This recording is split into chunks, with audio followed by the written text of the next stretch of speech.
Paris Olympics లో భారత్ కు మరో పతకం లభించింది. 21 ఏళ్ల అమన్ సెరావత్ రెజ్లింగ్ లో కాంస్యం సాధించాడు.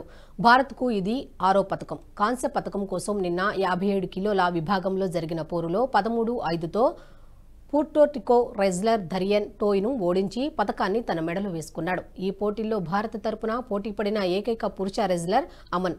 గురువారం జరిగిన సెమీఫైనల్లో జపాన్ టాప్ సీడ్ రీ హీగూచి చేతిలో 0-10 తేడాతో చిత్తుగా ఓడిన అమన్ ఈ మ్యాచ్లో మాత్రం ఎలాంటి పొరపాట్లకు తావివ్వకుండా ప్రత్యర్థిపై పూర్తి పైచేయి సాధించాడు.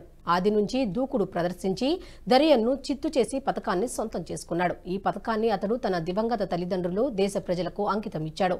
ఒలింపిక్స్ లో పతకం సాధించిన 7వ భారత రెజ్లర్ గా అమన్ రికార్డుకెక్కాడు.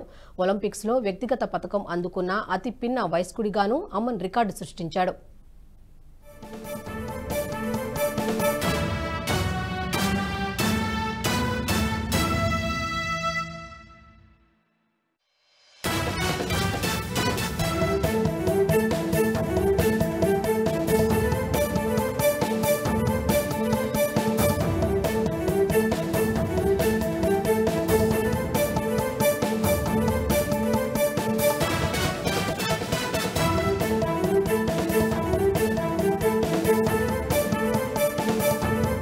ఈ వీడియో మీకు నచ్చినట్టయితే లైక్ చేయండి, 10 మందికి షేర్ చేయండి. అలాగే కామెంట్ల రూపంలో మీ అభిప్రాయాలను మాతో పంచుకోండి. Nationalist hub group of channels ను సబ్స్క్రైబ్ చేసుకుని తెలుగునాట జాతీయవాద జర్నలిజాన్ని ప్రోత్సహించండి. ఈ వీడియో కింద ఉన్న బెల్ ఐకాన్ పై క్లిక్ చేయడం మర్చిపోవద్దు.